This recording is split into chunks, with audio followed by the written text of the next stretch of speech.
Okay, let's unpack this. We're doing a deep dive today into a really fascinating ancient herb. Gotu Kola. Exactly. Go Gotu ahead. Kola. It's often got this intriguing nickname, the herb of longevity. And for this exploration, our source material is, well, it's excerpts from an article titled Gotu Kola, Healing Herb and DIY Remedies. It's by Cindy J. Washington for Green Time Wellness. Okay, so our mission here, our deep dive mission, it's pretty straightforward. We're going to dig into what this specific article says about Gotu Kola. Yeah. We really want to understand the claims behind that, that longevity title. Yeah. Uncover the potential benefits the article outlines, and look at the practical, do-it-yourself ways it suggests you might actually use it. So according to this source, Gotu Kola, the scientific name is Centella asiatica. It's described as a small, kind of unassuming, leafy green plant. Grows natively in parts of Asia, parts of Africa, too. And it holds, apparently, a pretty significant place in traditional systems like Ayurveda and traditional Chinese medicine. Right, and the article really emphasizes how it's been revered historically for, rejuvenating both the body and the mind. Rejuvenating. Yeah. It says Gotu Kola is rich in beneficial compounds, things like antioxidants, amino acids, and what are they called? Triterpenoids. Triterpenoids, yeah. Those sound important. They do. And the source claims it's traditionally used to support a whole range of things, brain function, skin health, Right. all the way to digestion and even emotional balance.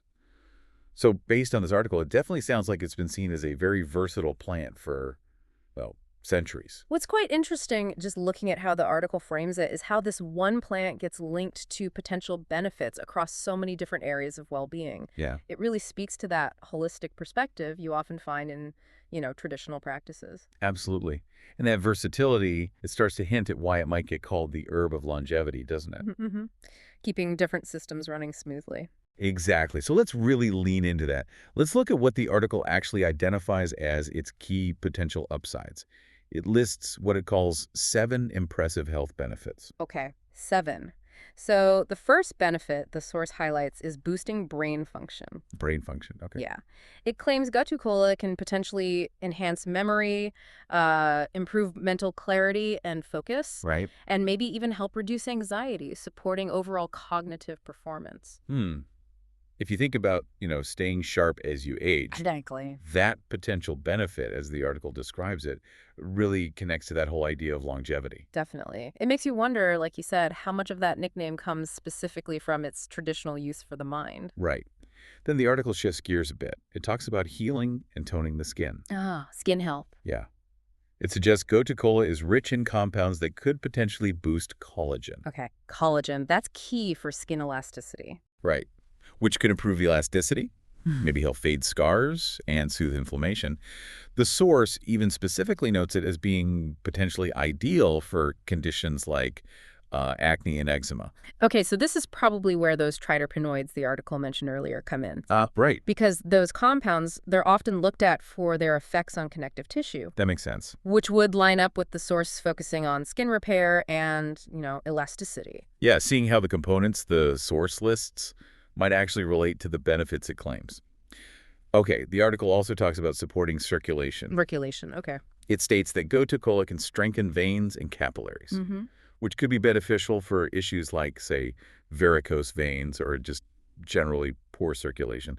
Another factor often linked to long-term health, right? Definitely. Yeah. And connecting back to that mind-body link we touched on, the source classifies Gotu Kola as a natural adaptogen. Adaptogen, right. I've heard that term. Yeah. So the article explains adaptogens are herbs thought to help the body, adapt to stress. Yeah. Which is pretty critical for overall resilience and, potentially longevity too, because chronic stress really drains the system. That makes a lot of sense. So this link to calming the nervous system and supporting emotional balance, it feels pretty significant based on what the article says. It really does. It's not just physical effects, but mental and emotional well-being too, according to this source. It also addresses digestion. Okay, digestion too. Yeah, noting its traditional use for things like indigestion and bloating. It suggests it works by soothing the gastrointestinal lining. Interesting. So shifting back to using it on the body topically, Right. the source brings up promoting hair growth. Hair growth. Okay. Yeah, the claim here is that applying it topically can increase blood flow to the scalp, leading to potentially stronger, healthier hair. Okay. And rounding out this list of 7 potential benefits in the article is speeding up wound healing. Wound heal. Yeah. Its anti-inflammatory and antibacterial properties are highlighted, making it potentially excellent, the article suggests, for healing minor cuts and burns. Wow. It's quite a range, isn't it? It really is. From cognitive function and stress relief all the way to circulation, digestion, skin health. Hair. Yeah. Based on what this one article presents, it certainly seems to cover a lot of ground in terms of potential support for body and mind. Definitely. And as you hear these, maybe, 1 or 2 of these potential benefits, as the source describes them, particularly resonate with something you personally are curious about. Yeah, you might be thinking, oh, that sounds interesting. Exactly. And thinking about that, the article doesn't just, leave you with a list of possibilities. Right. What's quite helpful about this Green Time Wellness piece is that it jumps right into the practical side. Ah, the how-to. Yeah. It offers some easy DIY remedies and recipes, giving you tangible ways, based on the source's suggestions, that you could potentially incorporate Gotu Kola into your routine. Yes, it provides 4 specific, sort of actionable ideas that seem rooted in those benefits we just talked about. Okay, what's the first one? The first is a Gotu Kola Brain Boost Tea. Brain Boost Tea. Okay, that sounds exactly like what it claims. Something calming and clarifying. That seems to be the idea. And the recipe sounds pretty simple. You just steep about a teaspoon of dried leaves or maybe a tablespoon of fresh ones in hot water, strain it, and the article suggests you can add honey or ginger if you like. And when would you drink it? Well, the source suggests maybe sipping it in the morning to start your day or perhaps before meditation. Okay.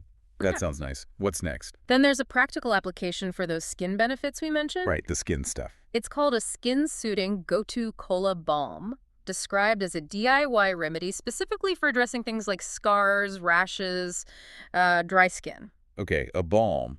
How do you make that, according to the article? It says you'd need finely ground dried Gotu Kola, coconut oil, beeswax, and optionally maybe some tea tree oil. You gently melt the oils and the wax together, stir in the Gotu Kola powder and the tea tree oil if you're using it. And then just let it cool. Exactly. Let it cool and solidify into a balm. And then the suggestion is to apply it daily to the affected skin. Got it. Okay, makes sense. 2 down. For a revitalizing internal option, the third recipe is a Gotu Kola green smoothie. Ooh, a smoothie. Yeah, presented as a blend for both mind and body. That sounds like a really great way to potentially get the benefits internally. What's in it? The ingredients listed are a handful of fresh Gotu Kola leaves. Fresh ones this time. Yeah, a banana, maybe half a cup of pineapple, half a cup of coconut water, and a teaspoon of chia seeds. And just blend it all up. Yep. Just blend it all until it's smooth. The article suggests enjoying this maybe mid-morning or perhaps post-yoga. Nice. Okay, one more DIY remedy. And finally, for those curious about that hair growth claim, the article provides a Gotu Kola scalp tonic. Scalp tonic, okay. The source frames this as a way to work towards potentially stronger hair and a soothed scalp. And how do you make that one? Sounds a bit more involved. A little bit. The recipe involves boiling dried Gotu Kola in distilled water first, then letting it steep for a while to extract the compounds, presumably. Right. Strain out the plant material, add some apple cider vinegar, and then pour the whole thing into a spray bottle. Spray. And how often do you use it? The application suggestion is to just spritz it onto your scalp maybe 2 to 3 times a week after you wash your hair. Interesting. So these recipes, they really ground the discussion in practical terms, don't they? They really do, showing how the benefits the author describes could potentially translate into, daily use. Yeah. They're tangible steps based directly on the claims made in the source. Exactly. Now, as with exploring any herb or supplement, really, the source includes a really important safety note. Yes, essential. Which is crucial to pay attention to. Absolutely. The article does state that Gotu Kola is generally considered safe, but... when used in moderate amounts. Right, in a moderate amount. But here's the really crucial caution the source includes. It explicitly says Gotu Kola should be avoided during pregnancy. Okay, good to know. And also, if you are currently using certain medications. Right. Potential interactions there. Exactly. And the article strongly advises consulting with a healthcare provider before you start using it. That's just always good advice. Always. It just underscores the importance of getting that personalized medical advice, even when you're exploring traditional, plant-based options like this one. Definitely. Can't stress that enough. So if we take a step back now Uh, and just look at what this Green Time Wellness article has offered us in this deep dive, yeah. we've seen Gotu Kola presented as this ancient herb with a really rich history. Right, and the source has walked us through its potential benefits for, well, various aspects of health, from boosting brain function and calming stress. Which potentially contributes to that longevity idea. Exactly, to supporting circulation, digestion, and healing skin, and even hair. And we've seen how the article connects these potential benefits to practical application through those DIY ideas. The tea, the balm. The smoothie and the scalp tonic. Yeah, Mm-hmm. it moves from the what to the how, at least based on its perspective. And the source kind of concludes with this idea that whether you're considering taking it internally or, applying it topically, Gotu Kola, as it's traditionally used and described in the article, seems to align really beautifully with a sort of holistic approach to well-being Supporting the mind, nourishing the body. and encouraging a sense of calm. It wraps it up nicely. It does. And the final thought the article leaves you with, it's under this little Green Time Wellness tip. Aha, a little bonus tip. Yes, a really resonant one, I thought. It suggests planting Gotu Kola in a sunny spot. Yeah. Maybe right in your kitchen window. Oh, grow your own. Yeah. It notes that it grows well in pots, and effectively, this brings this ancient healing knowledge, quote, right to your fingertips.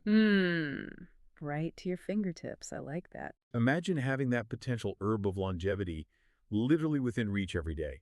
It's something worth mulling over, isn't it?